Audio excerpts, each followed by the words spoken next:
देखो, this thesis is basically hybrid image fusion on PCA, that is principal component analysis, ICA, DCT, DWT technique.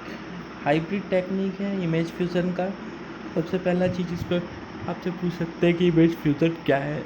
Image fusion है कि दो या दो से अलग ज़्यादा सेंसर्स से हम एक ही जगह के इमेज को अलग अलग एंगल से लेते हैं और उसमें जो इन्फॉर्मेशंस हैं उन दोनों तीनों इमेजेस को जोड़ के कंबाइंड इमेज बनाते हैं, जिसमें सारे के सारे इन्फॉर्मेशन मिल सके या ज़्यादा इन्फॉर्मेशन मिल सके। इन्फॉर्मेशन को हम मेज़र कैसे करते हैं? एंट्रोपी के टर्म्स में, दैट इज़ एवरेज इन्फॉर्मेशन पर सिंबल। तो यहाँ पे भी हम एंट्रोपी टर्म में चीज़ों को मेज़र करेंगे। ये पूरा का पूरा मेरा जो प्रेजेंटेशन है उसमें सबसे पहले इंट्रोडक्शन है, then we have literature survey, again problem formulation, then proposed methodology. इसमें प्रपोज्ड मेथडोलॉजी में हमने प्रपोज टेक्निक को डिफ़ाइन किया है ब्लॉक डायग्राम से। ब्लॉक डायग्राम का प्रपोज्ड मेथडोलॉजी जो है हमारा उसको डिफ़ाइन किया है, और मेथड ऑफ एनालिसिस, कैसे हम एनालिसिस कर रहे हैं, फिर simulation and result of all propose technique and method and parameters, जो पैरामीटर्स है, फिर comparison of performance parameter of all technique, सारे टेक्निक को कंपेयर किया है, फिर कंक्लूजन, फ्यूचर वर्क, रेफरेंस और पब्लिकेशन।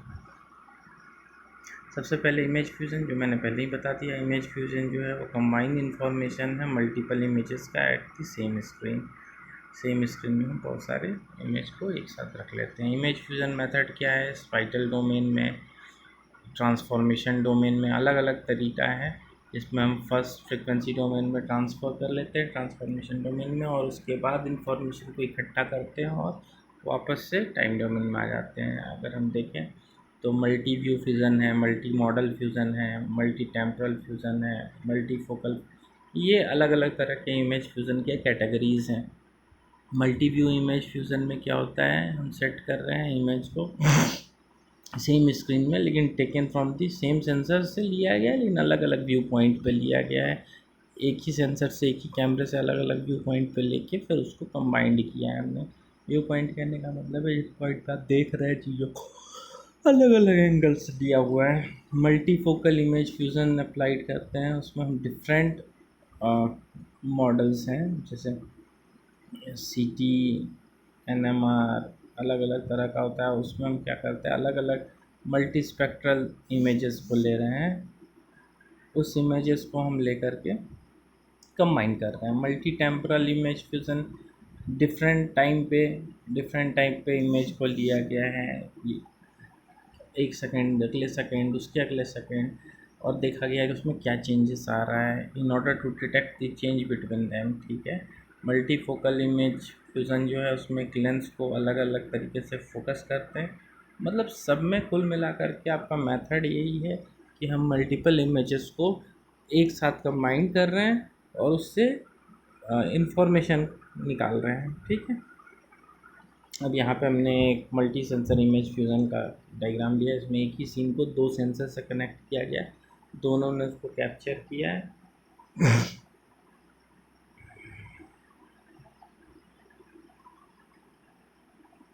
एक सेकंड।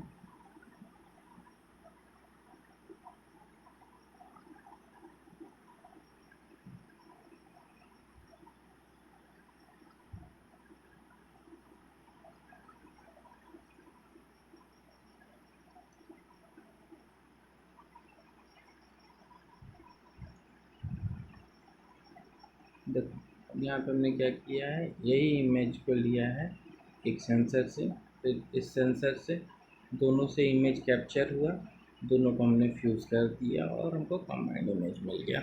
तो this is how image fusion work. Next slide में हमारे पास लिटरेचर है, जिसमें हमने अलग अलग लिटरेचर सर्वे किया है। ये आप पूरा का पूरा पढ़ लेना, सब में कंक्लूज़न लिखा हुआ है। मैं आपको टेबल से समझाता हूँ कि वो क्या रहा है।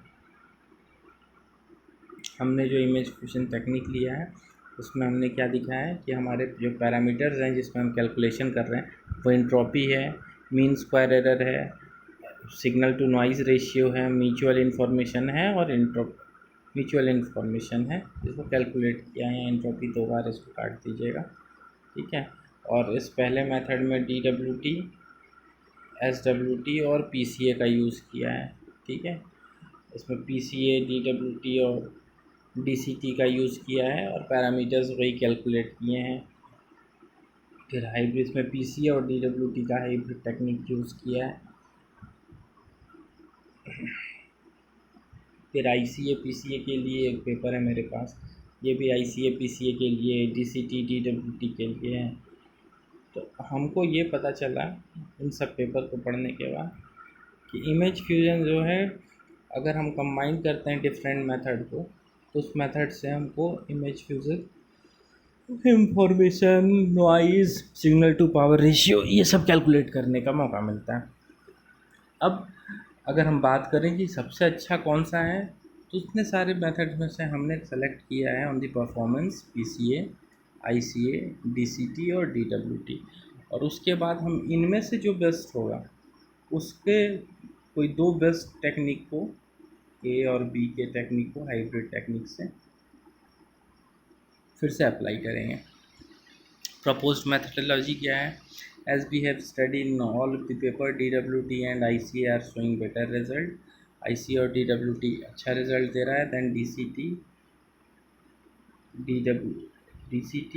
SWT एंड PCA, इन सबसे बेहतर दे रहा है। तो हम क्या करेंगे, will try to integrate PCA, DWT, DCT और ICA का पहले इफ़िशियंसी निकालेंगे in terms of all 5 parameters. उसके बाद जो उसमें बेस्ट आएगा उसका एक एनालिटिकल मॉडल बनाएंगे। जो बेस्ट आ रहा है वो ICA और DWT आ रहा है, उसका हम एक एनालिटिकल मॉडल बनाएंगे। उसमें पहला एनालिटिकल मॉडल जो होगा, फर्स्ट एनालिटिकल मॉडल, उसमें दोनों का वेटेज 50% रखेंगे। दूसरे वाले में हम ICA का 60 और DWT का 40 रखेंगे। तीसरे वाले में ICA का 40 और DWT का 60% रखेंगे। और तीनों को एनालाइज करके हम हाइब्रिड टेक्निक को प्रपोज करेंगे, कौन सा बेस्ट हाइब्रिड टेक्निक है। अब प्रपोज टेक्निक में आपके पास इंडिपेंडेंट कंपोनेंट एनालिसिस है। ये इंडिपेंडेंट कंपोनेंट एनालिसिस के बारे में है कि ICA स्टैटिस्टिकल और कंप्यूटेशनल टेक्निक है to revealing hidden factor that underline set of random variables, measurement and signals. जो हिडन वेरिएबल्स हैं उनको भी अंडरलाइन करने के लिए, रिवेल करने के लिए यूज़ किया जाता है। इंडिपेंडेंट कंपोनेंट एनालिसिस जो है वो generative model for observed multivariate data, मतलब आपके पास बहुत सारे जो अलग अलग तरह के डेटा हैं, which is typically twin in large database of samples. आपके बहुत सारे सैम्पल्स में पड़े हुए हैं, उनसे उनको निकालते हैं। In the method the data variable are assume to be linear, non linear, mixture of some unknown latent variables and the mixing system is also unknown. मतलब इसमें सारे वेरिएबल्स को हम क्या कर रहे हैं, मिक्सअप कर रहे हैं और उसके बाद काम का वेरिएबल निकाल रहे हैं। इसको आप प्रिंसिपल कंपोनेंट एनालिसिस मेथड का एक एक्सटेंशन समझिए। ये बहुत ही पावरफुल टेक्निक है obviously, and they are called independent. क्या होता है इंडिपेंडेंट कंपोनेंट एनालिसिस में, वो समझते हैं। इमेज कैसे फ्यूज होता है। हमारे पास दो इमेज है, I1 और I2। दोनों के ऊपर हमने इंडिपेंडेंट कंपोनेंट एनालिसिस किया, सारे कंपोनेंट्स को इंडिपेंडेंटली एनालाइज किया। उससे दो फैक्टर बना हमारा, दो कंपोनेंट्स बने P1 और P2। फिर इसको प्योर इमेज के साथ मिक्स कर दिया, ये बन गया। इसको P1 को प्योर I1 के साथ मिक्स कर दिया तो I1 का बन गया और I2 का, फिर दोनों को जोड़ दिए, इमेज फ्यूज़न हो गया। उसके बाद हम डिस्क्रीट वेवलेट ट्रांसफॉर्म की बात करते हैं। तो डिस्क्रीट वेवलेट ट्रांसफॉर्म कन्वर्ट कर रहा है इमेज को सबसे पहले स्पाइटल डोमेन टू फ्रीक्वेंसी डोमेन में, ठीक है।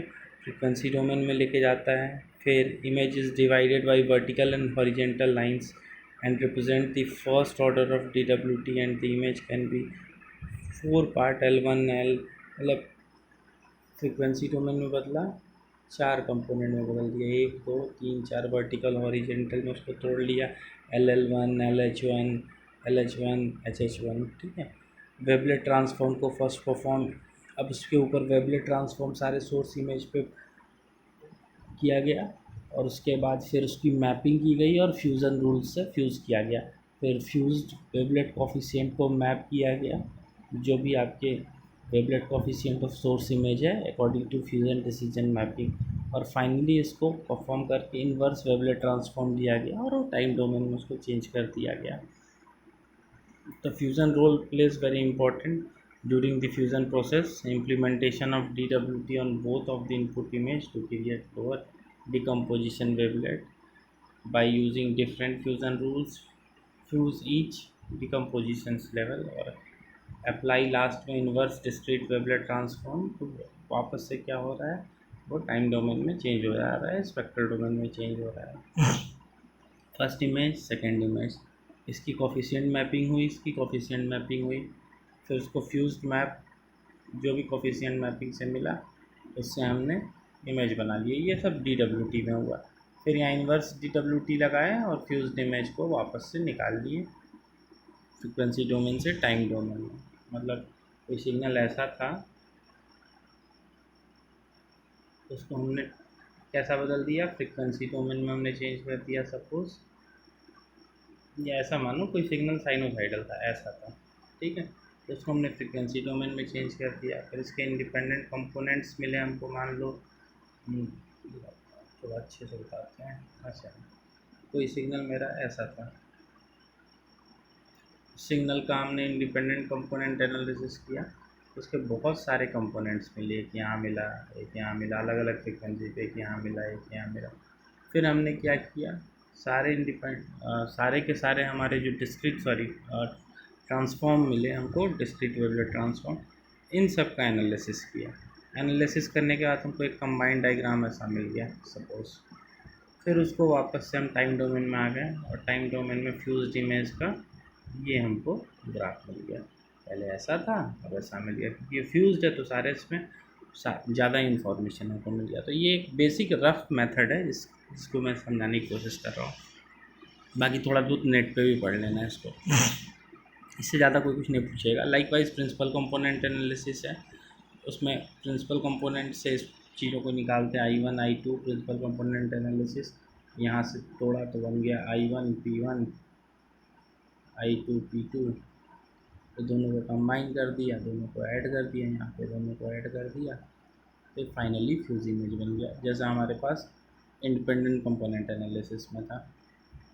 ऐसे ही डिस्क्रीट कोसाइन ट्रांसफॉर्म है, उसमें फर्स्ट इमेज सेकंड इमेज दोनों पे DCT लगाया, फ्यूज रूल लगाया, फिर इन्वर्स DCT लिया और फ्यूज इमेज मिल गया। भाई एक ग्राफ था ऐसा, इससे हमने कंपोनेंट्स बना लिए इसके ऐसे ऐसे ऐसे, फिर इसका फ्रीक्वेंसी ओवरऑल फ्रीक्वेंसी वाला बन गया इस तरह का, और जब इसको टाइम डोमेन में वापस लेके गए तो ये इस तरह का बन गया।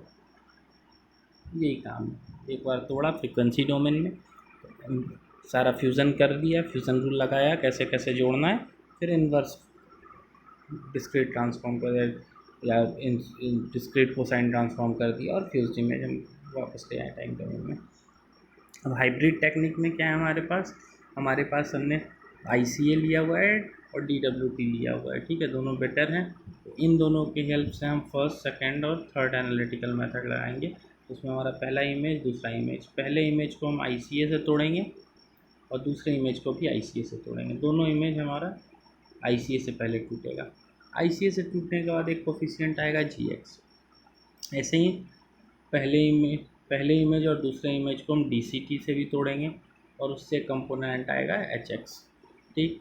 अब जो ICA से टूटा मेरा दोनों इमेज 1 और 2, उसको हम एक डिफरेंट कोफिशिएंट फैक्टर CN से मल्टीप्लाई करेंगे और इधर साइड में डिफरेंट वेटिंग फंक्शन CM से मल्टीप्लाई करेंगे और फिर दोनों को जोड़ देंगे और फ्यूज्ड इमेज निकाल लेंगे, ठीक। अब पहला बात हो गया कि डिफरेंट वेटिंग फंक्शन क्या होगा, तो ये वेटिंग फंक्शन हम चेंज करेंगे। फर्स्ट टर्म में हम दोनों को 0.5 रखेंगे, यानी दोनों का वेटेज, दोनों इमेज में ICA कंपोनेंट का वेटेज 50% रखेंगे और DCT का भी 50% रखेंगे। दूसरे केस में इसको 50, एक को 60 कर देंगे, एक को 40 कर देंगे।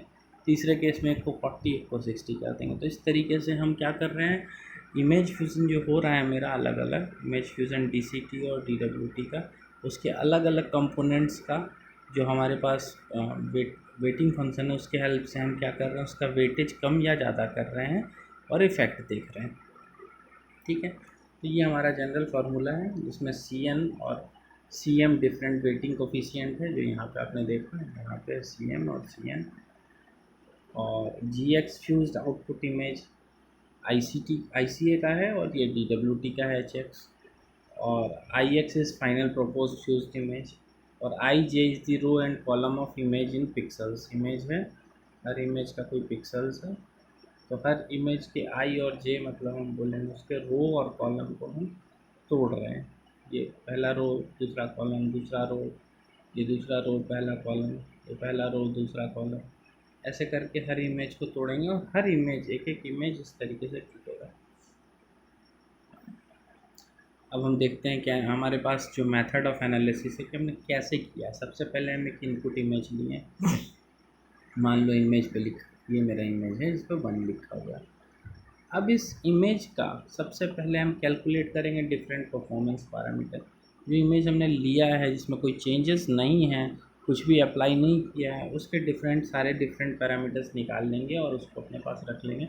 That will be tabled as initial result और आवर रेफरेंस। मतलब जो इमेज लिए थे उसका इंट्रोपी कितना है, उसका सिग्नल टू नॉइज़ रेशियो कितना है, उसका मीन एरर कितना है, ठीक है, कोरिलेशन फंक्शन कितना है, ये सारा चीज़ कैलकुलेट करके हम उसको रख ले रहे हैं रेफरेंस के लिए कि भाई जब कुछ नहीं अप्लाई किया था तो उसका ये वैल्यू था। अब अप्लाई करते हैं। सबसे पहले हम डिफरेंट फ्यूज़न टेक्निक्स अप्लाई करेंगे। हम जो 4-5 टेक्निक्स है सबको कैलकुलेट करके उसका परफॉर्मेंस निकालेंगे। उसके बाद जो बेस्ट होगा उसमें से उन दोनों को लेके प्रपोज्ड एनालिटिकल मेथड पे लगाएंगे और फिर डिफरेंट परफॉर्मेंस पैरामीटर निकालेंगे। तो इससे हमको समझ में आएगा कि अगर अकेले हम सोलली अप्लाई कर रहे हैं टेक्निक को तो क्या परफॉर्मेंस मिल रहा है, और हाइब्रिड मेथड से अप्लाई कर रहे हैं तो क्या मिल रहा है, और हाइब्रिड मेथड में तीनों एनालिटिकल मॉडल्स हैं, हमको क्या वैल्यूज़ मिल रहा है। ठीक है, सबसे पहले अब हम आते हैं अपना जो हमारा इमेज है उस रेफरेंस इमेज का हम वैल्यू निकालते हैं। तो मेरे पास 2 इमेज है, फर्स्ट और सेकंड इमेज। उससे हमने क्या किया, इंट्रोपी कैलकुलेट किया, PSNR कैलकुलेट किया, नॉर्मलाइज कोरिलेशन, ये सारा वैल्यूज़ हमने कैलकुलेट कर लिया। सारा वैल्यूज़ कैलकुलेट कर लिया किसका, एक स्टार्टिंग का जो हमारा इमेज था उसका। ये मेरा फर्स्ट इनपुट इमेज है, ये सेकंड इनपुट इमेज है, और मेरा फाइनल रेफरेंस इमेज है। इस रेफरेंस इमेज को, इसका सारा वैल्यू हम कैलकुलेट कर लेते हैं।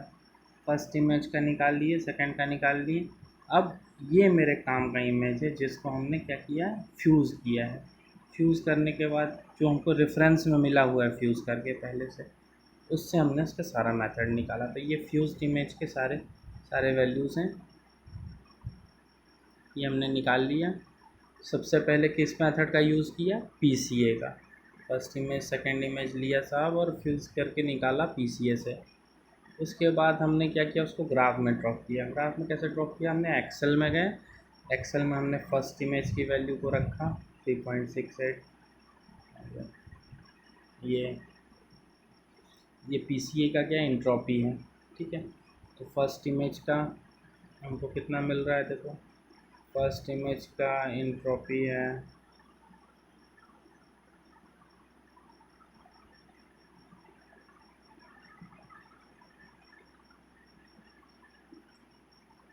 ये मैंने ग्राफ आपको बताया था ना कि इसमें चेंज करना है, ये ग्राफ चेंज कर लेना है। यहाँ पे ये वाला ग्राफ गलती से PSNR वाला लग गया है, ठीक है।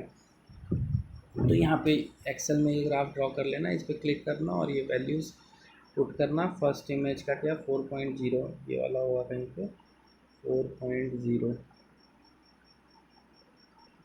ये वाला होगा 3.9, यहाँ पे कहीं पे 3.9, तीसरा वाला मेरा कहाँ है 3.6, 3.6 के आसपास में।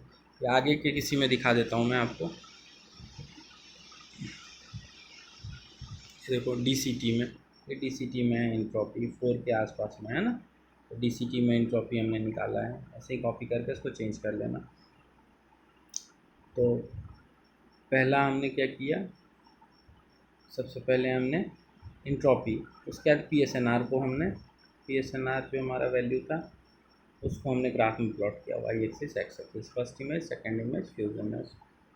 उसके बाद थर्ड हमने नॉर्मलाइज कोरिलेशन को ग्राफ में प्लॉट किया। मतलब ये ग्राफ उससे नहीं आया है, मैटलैब से नहीं आया है। ग्राफ हमने एक्सेल में बनाया है, कैलकुलेशन मैटलैब से है।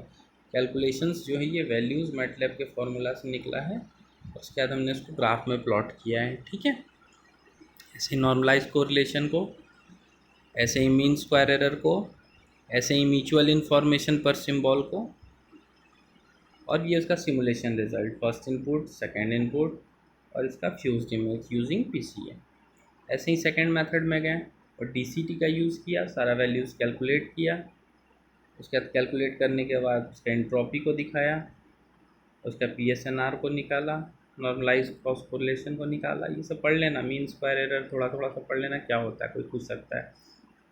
Image, second image, fused image, ऐसे ही म्यूचुअल इन्फॉर्मेशन, और ये उसका सिमुलेशन रिजल्ट, ये उसका सिमुलेशन रिजल्ट किसका, डीसीटी का।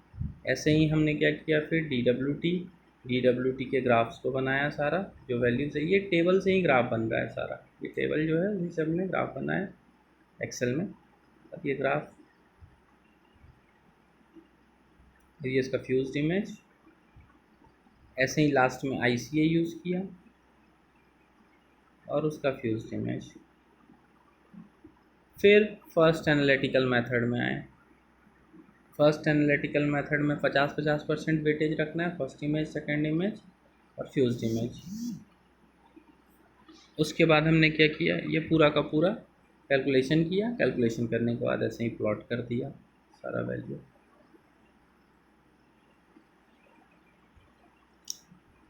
इसके बाद सेकेंड एनालिटिकल, ये उसका फ्यूज्ड इमेज का value. Second analytical model, obviously इसमें एक को 60%, एक को 40% रखा है, जो पहले डिस्क्राइब किया है, उससे सारा वैल्यू कैलकुलेट किया और उसके ग्राफ को बना दिया।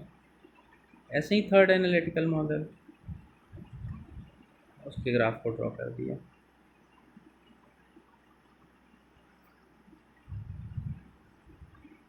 और ये उसका सिमुलेशन रिजल्ट आ गया फाइनली। अब आते हैं हम कंक्लूज़न पे। हमने कंक्लूज़न में क्या किया, पीसीए, डीसीटी, डीडब्ल्यूटी, आईसीए, सबसे सारे पांचों वैल्यूज़ कैलकुलेट किए, 1 2 3 4 पाँचों पैरामीटर्स। फिर फर्स्ट, सेकंड और थर्ड एनालिटिकल मॉडल में। अब आप बताओ कि सबसे बेटर किस में आ रहा है, आपका एंट्रोपी सबसे ज़्यादा किस में आ रहा है। देखो डीसीटी में सबसे ज़्यादा आ रहा है। नॉइज़ एरर जो है, सिग्नल टू नॉइज़ रेशियो जो है, वो सबसे ज़्यादा कहाँ आ रहा है, वो आ रहा है आपका आईसीए में। नॉर्मलाइज क्रॉस कोरिलेशन, ये सबसे ज़्यादा कहाँ आ रहा है, 9999998 ऑलमोस्ट, और मेरे ख्याल से फर्स्ट एनालिटिकल मॉडल में आ रहा है 999 यहाँ आ रहा है। उसके बाद मीन स्क्वायर एरर सबसे कम आ रहा है कहाँ, यहाँ पे। और म्यूचुअल इन्फॉर्मेशन सबसे ज़्यादा आ रहा है यहाँ थर्ड एनालिटिकल मॉडल में। म्यूचुअल इन्फॉर्मेशन सबसे ज़्यादा इसमें आ रहा है। मतलब ओवरऑल हमने देखा डीसीटी और आईसीए का रिजल्ट्स अच्छे हैं। ठीक है, तो इन दोनों को इसलिए हमने कंबाइंड किया और इन दोनों के कॉम्बिनेशन से हम तीनों मेथड निकाले, जिसमें क्या हो गया हमारा ओवरऑल एंट्रोपी जो है, तीनों एनालिटिकल मॉडल में हमारा एंट्रोपी इम्प्रूव हो गया। उसके साथ साथ हमारा सिग्नल टू नॉइस रेशियो जो है काफ़ी इम्प्रूव हो गया। ये सब 28-28 में चल रहा था तीनों मेथड, ये 31-32 के बीच में आ गया second analytical model. Normalize cross correlation बेहतर हो गया। ठीक है, मीन स्क्वायर एरर जो है वो थोड़ा सा कम है यहाँ पे, इन सब में काफ़ी ज़्यादा था, बहुत ज़्यादा था। तो ये भी नॉर्मलाइज में सेकंड वाले में बेटर हो गया। और म्यूचुअल इन्फॉर्मेशन भी ठीक ठाक आ गया, इसमें ज़्यादा है लेकिन इसका अगर हम देखोगे थर्ड एनालिटिकल मॉडल में तो एरर बढ़ गया इन दोनों में। तो सेकंड एनालिटिकल मॉडल में कॉम्परेटिवली सारा चीज़ बेहतर हो गया, ऑलमोस्ट सारे पैरामीटर्स जो किसी केस में नहीं मिल रहे थे हमको। आईसीए में हमारा ये कम था एंट्रोपी, बाकी सब ठीक थे। इसमें क्या हो गया, हमारा एंट्रोपी भी बेटर हो गया, पीएसएनआर भी इम्प्रूव हो गया, normalize cross correlation, mean square error भी कम हो गया और म्यूचुअल इन्फॉर्मेशन भी बढ़ गया। तो सेकंड एनालिटिकल मॉडल बेस्ट हुआ in comparison of all this method. और डीसीटी में क्या था, एंट्रोपी बेटर था, उसके अलावा बाकी सब चीज़ में मीन स्क्वायर एरर तो बहुत ही ज़्यादा था, म्यूचुअल इन्फॉर्मेशन भी ठीक ठाक था। तो इस तरीके से सारे पैरामीटर्स बेटर नहीं हो रहे थे, तो हमने कंपैरेटिवली देखा सेकेंड एनालिटिकल मॉडल में हमारी चीज़ें बेटर हो गई। अब हमने उसी को ग्राफ में प्लॉट कर दिया, PCA DCT TWT को ग्राफ में, एक्सेल के ग्राफ में प्लॉट कर दिया उसको रिप्रेजेंट करने के लिए। टेबल में बता ही दिया मैंने आपको। म्यूचुअल इन्फॉर्मेशन और एनालिटिकल मॉडल, सारे रिजल्ट्स, फाइनल रिजल्ट सबके डाल दिए। Fused image of DWT, fused image of ICA, fused image of PCA DCT, first second और थर्ड एनालिटिकल मॉडल। और कंक्लूजन में ये लिख दिया कि बेस्ट PSNR और मीन स्क्वायर एरर ऑब्टेंड हो रहा है फ्यूज इमेज का ICA के टर्म में, ठीक है। द बेस्ट इंट्रोपीज ऑब्टेंड 4 पॉइंट इतना जो कि DCT में मिल रहा था, but the other parameters are very poor like mean square error is very high. तो second analytical method shows result of entropy is इतना which is much controlled in terms of mean square error जो केवल 34.84 है। Second analytical model shows the result of entropy even higher than first analytical model and third analytical model. फिर second analytical model में ही हमारा normalise cross correlation भी better है ICA में, और फर्स्ट और थर्ड में क्रॉस कोरिलेशन इतना इतना है। तो म्यूचुअल इन्फॉर्मेशन फर्स्ट और थर्ड एनालिटिकल मॉडल में इतना इतना है और सेकेंड में इतना है। तो best PSNR mean square error is obtain इस इतना इन ICA। तो हमने ओवरऑल क्या बताया है कि जो सेकेंड हमारा जो एनालिटिकल मॉडल है वो ऑलमोस्ट सारे कंट्रोल वेरिएबल में चीज़ों को बेटर कर रहा है। और अगर कोई एक पर्टिकुलर चीज़ अच्छा करना है तो उसके लिए हमारे पास और तो एनालिटिकल मॉडल है, उसमें हम वेटिंग फंक्शंस चेंज कर करके चीज़ों को बेहतर कर सकते हैं। फ्यूचर वर्क में we can analyse that second analytical model जो है मिडवे सॉल्यूशन है, improve the entropy with other parameters, सब गुड रहेंगे उसमें, ठीक है। Further research is still needed to improve the different performance parameter को और इम्प्रूव किया जा सकता है। इसको हम बायोलॉजिकल इमेजेस पे भी, बायोमेडिकल इमेजेस पे भी इसको हम यूज़ कर सकते हैं। This is our future work and these are the reference and this is your publication. अब यह पब्लिकेशन में अपना बदल लेना, जो भी दिए हो, नहीं दिए हो तो हटा देना ये स्लाइड, पब्लिकेशन में ये वाला स्लाइड हटा देना, ठीक है।